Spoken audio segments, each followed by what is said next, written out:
마지막이라고 또 이 자리에 서서 설교를 할 수 있도록 우리 목사님 허락해 주셔서 너무 감사드리고요. 5년입니다. 5년. 제가 동막교회에 온 지가 이제 만 5년이 지났습니다. 2012년도 11월 말에 와서 이렇게 2017년도 이제 12월이 이렇게 됐는데 참 이때 동안에 참 여러 가지 많은 추억들을 마음에 담고 갑니다. 그 추억들을 하나둘 생각해 보면 가장 큰 것은 저희 가족이 3명이 와서 5명으로 부흥해서 이렇게 나간다는 것이고요. 그리고 동막교회에서 전도사 시절부터 해서 강도사, 목사까지 그렇게 인허받고 안수받고 그렇게 가게 됩니다. 땀 흘리면서 열심히 찬양할 때 측은히 여기셔서 손수건을 전달해 주시면서 했던 그런 사랑도 기억을 하고요. 또 강단에 서서 이렇게 처음 설교할 때 그 짜릿했던 그 거룩한 부담감도 있었습니다. 처음으로 신방했을 때도 기억이 나고 주일학교를 맡으면서 아이들에게 성경학교와 수련회를 함께 보내면서 서로 짜증내고 불평했던 그런 일들도 기억이 납니다. 그리고 꽃길 이렇게 매일 새벽에 또 물 줬던 그런 것도 추억이라면 추억이 되는데, 중요한 것은 이러한 일들에 대해서 그냥 하나의 경험으로 제가 삼고 돌아가는 것이 아니라 그 경험 가운데에 잘못한 것은 제대로 고치고 또 잘한 것은 더 잘해야 되겠다라는 그런 생각을, 그런 마음가짐을 가질 수 있었다는 것입니다. 이런 것을 우리는 성장이라고 또 얘기를 하죠. 새롭게 잘못된 것은 고치고 잘된 것은 더욱더 지양하는 것, 이것을 성장이라고 볼 수 있습니다. 그러다 보니 많은 성도님들 가운데에 5년이 지난 지금 지 목사님 처음 왔을 때보다 참 많이 성장했는 것 같습니다라고 그렇게 말씀들 해주세요. 설교도 참 송 목사님 밑에서 잘 배워가지고 그렇게 좀 그 틀을 잡아가는 것 같다라고 말씀도 하시고, 여러 가지 목회에 대한 전반적인 부분에 대해서 성장했다라고 얘기를 합니다. 제 스스로 볼 때는 살이 많이 빠졌는 게 하나의 또 성장이 아닌가 생각을 해요. 이제 2017년도가 얼마 남지 않았습니다. 이제 한 달 채 남지 않았는데, 이 한 해를 마무리하는 이때에 우리는 얼마만큼 잘 성장하고 있는가 한번 되돌아볼 수 있기를 바랍니다. 이 시간 내 삶에 더하기, 내 삶에 더하기라는 제목으로 말씀을 나눌 때에, 오늘 말씀은 에스겔 8장 16절에서 18절까지 말씀을 읽었지만 전반적인 8장 전체 내용을 아울러 보면서 내 삶은 하나님이 기뻐하시는 그런 삶으로 성장하고 있는가, 또 하나님께서 기뻐하시는 그런 성장하는 삶은 어떤 삶인지 말씀을 통해서 함께 깨닫고 한 해를 마무리할 수 있는 귀한 시간 되시기를 소망합니다. 성경에 보면은 많은 선지자들이 나와요. 선지자는 먼저 선자에 알지자를 써서 이제 먼저 아는 사람, 즉 하나님의 선지자라고 하면은 하나님께서 그 사람을 통해서 하나님의 그 귀한 어떤 예언을 이래 하는 예언자라는 뜻입니다. 성경에는 그런 예언자가 참 많이 나옵니다. 오늘 본문 말씀에 있는 에스겔 역시 선지자입니다. 보통의 선지자들이라고 하면은 하나님께서 심판하신다, 그러니까 정신 차려라, 이스라엘아 정신 차려, 그렇지 않으면은 하나님께서 벌 주실 거라는 그런 어떤 메시지를 하는 것이 주를 이루지만, 오늘 에스겔 같은 경우는 그런 이스라엘의 멸망에 대한 경고와 함께 하나님께서는 그래도 너희들을 사랑하셔서 다시 세워주신다라는 그런 비전의 그런 메시지, 그런 예언을 하게 됩니다. 그런데 에스겔이 이러한 예언을 하는 그 상황 가운데 지금 이스라엘, 즉 남유다가 그 예언을 받는 그 입장이 좋지 못합니다. 왜냐하면 유다 백성은 지금 바벨론의 포로로, 2차 포로로 가 있는 상황이고, 또 남아있는 자들도 많은 고통 가운데 있는 그런 상황에 처해 있습니다. 그런 상황에 있다 보니까 어떤 예언자의 말을 듣고자 할 때 사람들이 고지 듣겠습니까? 지금 우리 지금 상황이 이런데 시끄럽다 이렇게 하지 않겠습니까? 그러다 보니 에스겔서 1장에서 3장까지에서는 그런 상황을 잘 반영하듯이 이 에스겔이 그런 전하는 것에 대한 부담감이 있는 상황 가운데에 소명을 받는 그 1장부터 3장까지의 소명을 받는 내용이 나옵니다. 하나님께서 이 세상을 이끌어 가시는 분이시다. 그런 내가 함께 할 테니 너는 듣든지 아니 듣든지 전하라 라고 그렇게 에스겔에게 힘을 넣어주고 있습니다. 그리고 4장부터 마지막 장까지 이르기에는 하나님께서 에스겔에게 보여주셨던 그 환상 가운데에 구름에서 손이 나와서 그 손에 두루마리 그런 종이가 있습니다. 그 안에는 바로 이스라엘의 남유다에 관련된 예언들이 적혀 있는 거예요. 이것을 하나님께서 에스겔에게 먹어라. 이것을 잘 먹고 이거를 전하라 라고 그렇게 하는 내용이, 그 예언의 내용이 4장부터 마지막 장까지에 그렇게 기록이 되어 있습니다. 오늘 말씀은 그 내용 가운데에 8장에서는 하나님께서 예루살렘 성전을 떠나게 된 이유에 대해서 기록이 되어 있습니다. 그리고 구체적으로 하나님께서 왜 예루살렘 성전을 떠나시고 유다를 버리시게 되었는지 거기에 대해서 기록이 되어 있습니다. 하나님께서는 왜 이 예루살렘을 성전을 떠나시고 유다를 버리게 되었을까요? 그것은 첫 번째로 잘못된 더하기입니다. 오늘 제목이 내 삶의 더하기 아닙니까? 그 이스라엘 백성 유다가 잘못된 더하기의 삶을 살았기 때문이라는 겁니다. 그 첫 번째로는 바로 우상을 섬기는 거였어요. 우상으로 가득 찬 그런 삶을 살았습니다. 우리 16절 말씀을 함께 보겠습니다. 그가 또 나를 데리고 여호와의 성전 안뜰에 들어가시니라. 보라, 여호와의 성전 문 곧 현관과 제단 사이에서 약 25명이 여호와의 성전을 등지고 낫을 동쪽으로 향하여 동쪽 태양에게 예배하더라. 아멘. 우상을 섬기는 거죠. 태양에게 예배하니라. 태양에게 예배하니라. 이스라엘 백성들은 하나님을 섬기면서 하나님의 영광을 드러내기 위해서 존재하는 그런 민족입니다. 하나님을 섬겨야 된다는 것, 그 누구보다도 이스라엘 백성들 스스로 그걸 잘 알고 있었어요. 우리가 하나님의 영광을 위해 살아야 되고 그것이 바로 우리의 존재 목적이라는 것, 누구보다 잘 아는 그런 민족이었습니다. 하나님에 대한 인간의 도리를 아는 그런 민족이었어요. 그런데 그들이 하나님이 아닌 태양에게, 우상에게 지금 절하고 숭배한다는 것입니다. 그리고 이런 숭배하는 그 이유에 대해서 우리가 이렇게 숭배할 수밖에 없습니다라고 하는 그 이유를 12절 말씀에서 기록을 하고 있습니다. 우리 12절 말씀을 함께 보겠습니다.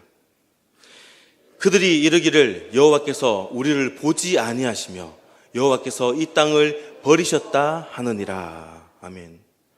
이 말씀으로 볼 때는 이스라엘 백성이 충분히 이런 이유 때문에 우리를 보지 않아서 이 땅을 버리셨다 했기 때문에 우리는 하나님이 아닌 우상을 섬긴다. 납득이 갈 수도 있는 부분이 되겠죠.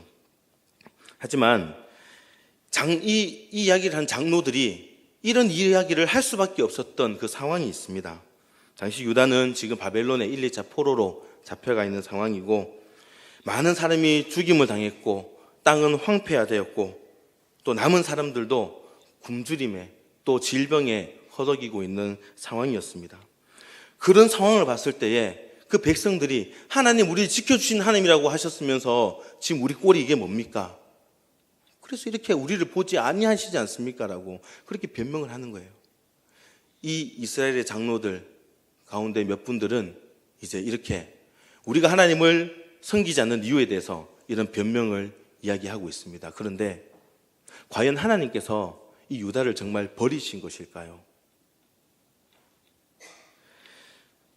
오늘 본문에 이러한 상황을 볼 때에 그들이 불평의 모습을 보일 수도 있지만 하나님은 절대 변치 않으신 분이십니다. 애굽에서 이스라엘 백성들을 건져내 주셨고 그 힘들고 어렵다는 광야 생활 가운데서 이겨낼 수 있도록 도와주셨습니다. 일반적인 은혜도 내려주셨지만 기적까지 보여주시면서 내가 너를 사랑한다, 내가 너희 민족을 사랑한다라고 그렇게 말씀하셨던 하나님, 그 하나님은 절대 변치 않으시는 분이시라는 겁니다. 어려운 가운데에 결국에는 선한 길로 인도하시는 그 하나님을 제대로 보지 못한 거예요. 즉 하나님께서 예루살렘 성전을 떠나시게 된 이유는 하나님께서 그들을 돌봐주지 않아서가 아니라 유다가 진짜 하나님의 그 모습을 제대로 바라보지 못하였기 때문에 하나님께서 떠나시게 된 겁니다. 그런데 여기서 더 큰 문제가 있습니다. 우상을 섬기는 일, 그보다 더 큰 것은 바로 하나님의 영광이 가득해야 될 그 성전에서 하나님만 섬기는 것이 아니라 하나님도 섬기고 우상을 겸하여서 그렇게 섬기는 그런 모습들을 보였다는 겁니다. 몸은 성전에 있지만 오늘 본문 내용을 보시게 되면 성전 앞들 이렇게 얘기 나옵니다. 몸은 성전에 있지만 그 마음들이 우상에게 향해 있다는 것. 하나님도 섬기고 우상도 섬기는 그런 모습을 보인다는 겁니다. 이러한 모습들이 오늘 이 유다의 모습으로만 제한된 것일까요? 우리의 모습은 어떻습니까? 우리들에게도 어려움이 있습니다. 아니, 어려움들이 있었습니다. 지금도 어려운 가운데 계신 분이 계시고 앞으로 또 어떤 어려움이 있을지 그런 많은 어려움들이 있어요. 하지만 돌아보면은 그 많은 어려움들 가운데에 내가 어떻게 했을 때 그 일들이 해결이 되었나요? 삶이 어려워서 주일 성수를 제대로 하지 못하고 그렇게 교회를 빼먹은 정도 있었을 겁니다. 주일에 교회에 나온다고 몸은 와 있지만 내 마음은 장사하는데, 내 사업하는데 다른 곳에 마음이 갔을 수도 있었을 거예요. 그런데 그렇게 했을 때에 우리의 삶이 정말 평안해지고 나아졌습니까? 더욱더 큰 어려움에 빠지게 되고 더 큰 스트레스를 받게 되고 더 큰 걱정거리로 가득하다라는 것. 그렇게 된 사람들을 봤던 경험도 있고 본인 스스로가 그런 경험을 했던 분도 계실 겁니다. 하지만 그런 어려운 가운데에 너무 힘들지만 그럴 때일수록 지금까지 나를 지켜주신 그 하나님을 기억하고 그 어려움의 고난 너머에서 손 뻗고 계시는 그 하나님을 바라보았을 때 일이 해결되었던 것도 경험을 하셨을 겁니다. 세상 일에 실패했어도 절망하지 말라. 내가 너를 도우리라. 다시 일어서게 하리라. 라는 이 하나님의 음성을 듣고 저와 여러분들은 일어났고 그래서 우리의 두려움이 변해서 또 기도가 되고 한숨이 변해서 찬양이 된 줄 믿습니다. 어려울 때 세상을 바라보는 것이 아니라 하나님만 바라볼 수 있기를 소망합니다. 하나님을 붙잡고 세상도 붙잡는 것이 아니라 이 세상 모든 것을 주관하시는 그 하나님만을 붙잡을 수 있기를 소망합니다. 오늘 이 하나님께서 예루살렘 성전을 떠나신 그 이유가 기록됐다고 했습니다. 우상 숭배였죠. 근데 더욱더 결정적인 그런 이유가 있었습니다. 그것은 바로 두 번째로 죄가 더해진다는 겁니다. 죄가 더해지는 거예요. 더 가증한 모습으로 된다는 것입니다. 우리 17절 상반절 말씀을 함께 보겠습니다. 또 내게 이르시되 인자야 내가 보았느냐 유다 족속이 여기에서 행한 가증한 일을 적다 하겠느냐. 가증한 일을 적다 하겠느냐. 가증한 일. 가증이라는 말이 뭡니까? 괘씸하다라는 거예요. 괘씸하다라는 거. 괘씸한 일이 적다 하겠느냐라는 말은 괘씸한 일을 많이 했다라는 거예요. 오늘 본문에서 볼 때에 이 유다의 괘씸한 일, 하나님으로 하여금 괘씸한 일이 무엇입니까?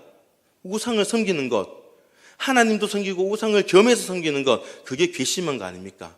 근데 이것이 더 큰 가증한 일로 나타납니다. 우리 6절 말씀도 함께 보겠습니다. 6절 말씀입니다. 그가 또 내게 이르시되 인자야 이스라엘 족속이 행하는 일을 보느냐 그들이 여기에서 크게 가증한 일을 행하여 나로 내 성소를 멀리 떠나게 하느니라. 너는 다시 다른 큰 가증한 일을 보이라 하시더라. 아멘.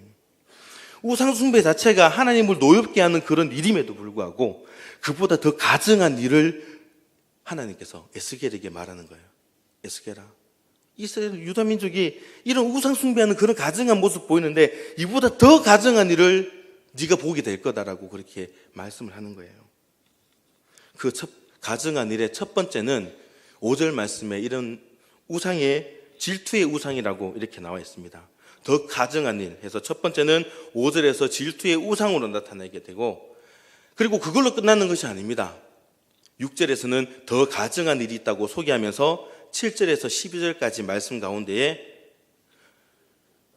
곤충 그리고 여러 가지 우상들이 사방 벽면에 다 이렇게 그려져 있는 거예요. 그리고 그것을 보고 절하는 장로 중에 70명의 장로가 그 앞에 서서 제사를 드리는 그런 가증한 모습을 보이게 됩니다. 그것뿐만이 아니죠.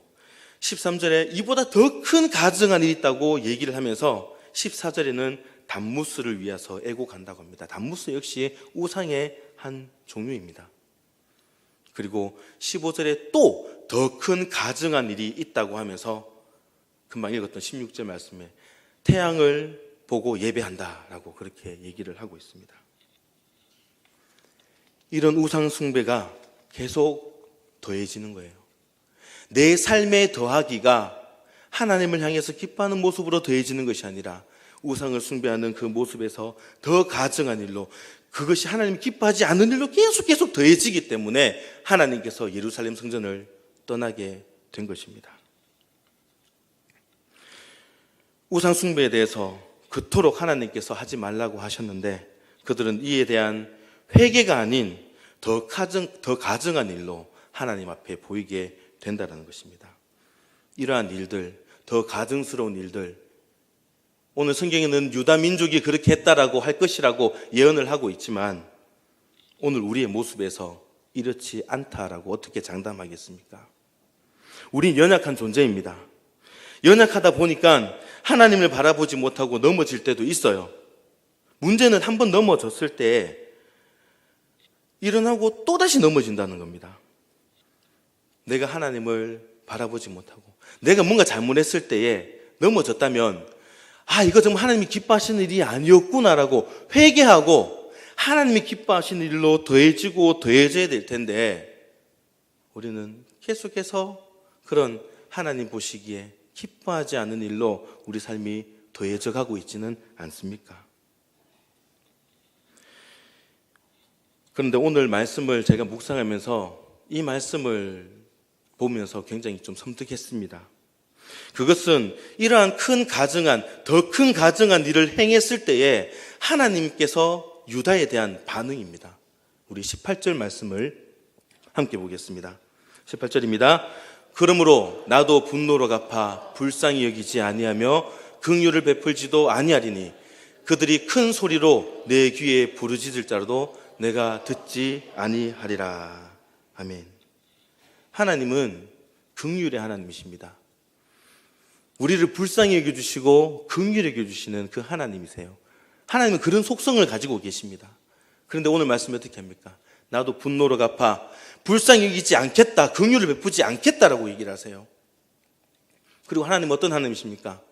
너희가 내 귀에 들리는 대로, 너희가 부르짖을 때 내 귀에 들리는 대로 행하리라고 하신 그 하나님이십니다. 그 하나님께서 귀를 닫아버리시겠다, 내가 듣지 않겠다라고 그렇게 말씀하세요. 어떻게 할 때요? 더 가증한 일로 날마다 그런 사람들이 더해 나갈 때에 하나님께서는 듣지 않겠다라고 얘기를 합니다.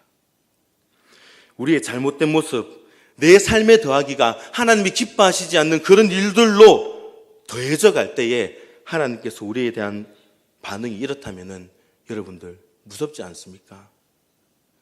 하지만 제가 오늘 처음 말씀드렸던 것처럼 에스겔 선지자는 단순히 하나님의 심판과 그런 멸망에 대해서만 예언한 것이 아니라 다시 회복되는 것을 얘기를 하고 있습니다. 그렇다면 하나님께서 진노하셔서 멸망하고 우리가 심판받는 그런 것이 아니라 우리가 회복되고 더 하나님이 기뻐하시는 그런 모습으로 되기 위해서는 우리가 어떤 삶의 모습으로 나가야 되겠습니까? 내 삶의 더하기는 어떠해야 되겠습니까? 바로 바른 더하기입니다. 첫 번째가 잘못된 더하기였다면 우린 바른 더하기를 해야 돼요. 16절 하반절 말씀부터 한번 보겠습니다. 16절 하반절입니다. 여호와의 성전을 등지고 낮을 동쪽으로 향하여 동쪽 태양에게 예배하더라. 태양에게 예배하라는 그 말은 아닙니다. 성전을 등지고 태양을 바라보라는 것이 아닙니다. 이렇게 했을 때 하나님께서 진노하시고 노여워하셨다면은 우리가 이것과 반대로 우리가 행동한다면은 하나님이 기뻐하시지 않겠습니까? 성전을 등지는 것이 아니라 우리가 성전을 바라보고 우상을 보는 것이 아니라 하나님을 예배하는 것,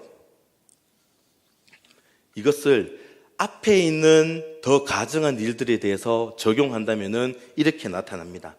5절에 제단문 어귀에 질투의 우상, 이 질투의 우상이 있는다면은 이것을 하나님이 예배하는 곳에 우상을 두지 않고 하나님만을 섬기는 것으로 바꾸면 되겠죠.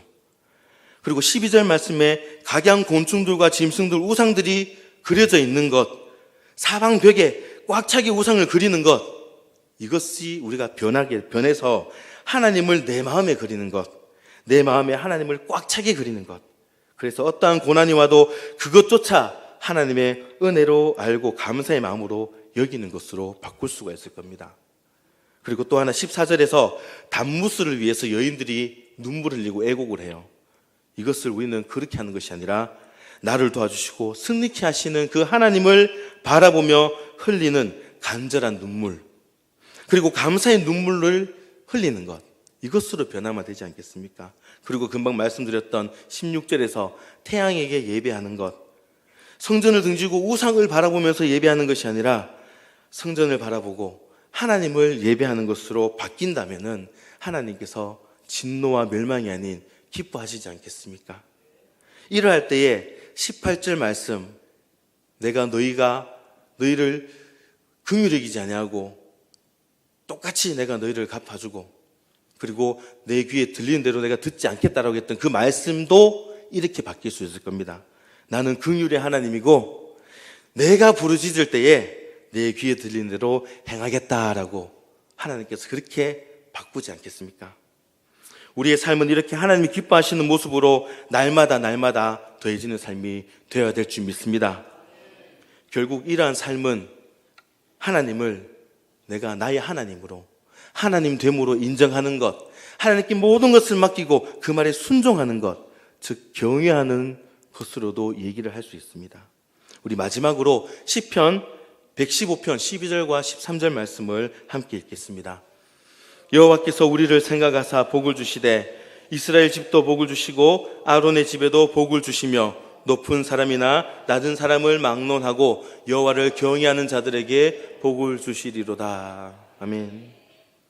우리는 오늘 말씀을 통해서 하나님이 기뻐하시는 삶이 어떤 삶인지, 하나님이 기뻐하시는 삶의 더하기가 어떤 더하기인지 우리는 알 수 있었습니다. 그런데 우리가 하나님이 기뻐하시는 그런 삶을 살아감에도 불구하고 때로는 어려움을 겪을 수도 있다는 것입니다. 그럴 때 우리는 이 말씀을 기억했으면 좋겠습니다. 이 단어를 기억했으면 좋겠어요. 우리를 생각하사. 하나님께서는 복을 주실 때에 우리가 하나님, 내가 이 복을 간절히 원합니다라고 했을 때 하나님께서는 그것을 들어주시기도 하지만 우리를 생각하셔서 지금은 이건 네한테 적용될 수 없어. 우리는 복 달라고 하지만 하나님께서 보실 때에는 아직은 아니야 라고 말씀하실 수도 있다는 거예요. 그래서 우리가 어려움을 겪을 수도 있다는 겁니다. 결국 하나님께서는 모든 것을 합력하여서 선을 이루시는 분 아닙니까? 나는 어렵다, 힘들다라고 하지만은 사실은 그 모든 것이 합력하여서 하나님께서 우리의 상황을 다 생각하셔서 우리에게 맞도록 복을 주신다라는 것입니다. 저는 오늘 이렇게 설교를 하고 동막교회를 떠나게 됩니다.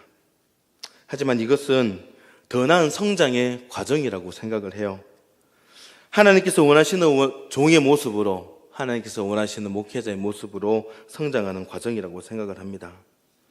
하나님께서 기뻐 사용할 수 있는 그런 목사가 될 수 있도록 노력할 것입니다.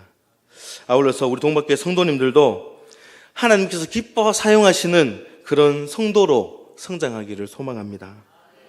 내 삶에 바른 더하기로 그렇게 성장될 때에 우리의 모든 형편과 상황을 아시는 하나님께서 우리를 생각하사 주시는 그런 복을 기대하시며 남은 12월을 잘 마무리할 수 있는 저와 여러분 되시기를 주님 이름으로 축원합니다.